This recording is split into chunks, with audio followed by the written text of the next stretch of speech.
Hello guys, in this video I am going to show you how to add notes to your trip plan on the Wanderlog application. But first I just want to mention, don't forget to subscribe to my channel because at 10,000 subscribers I am going to show you my whole YouTube revenue statistics and growth strategy, how to make money online. Now let's jump into it. First of all, open the app on your phone.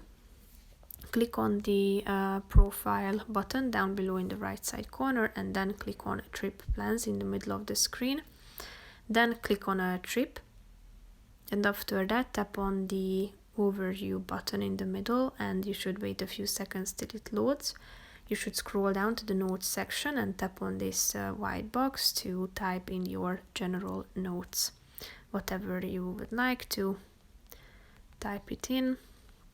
Hit enter and hit done in the middle of the screen. You can also make your text bold, you can italicize it, underline it, or strike through. You can add bullet points, you can add numbers to it, and click on the done button if you are done with it.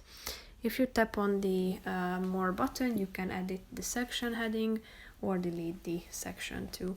So that's pretty much it for this video, guys. See you in the next one. Bye bye.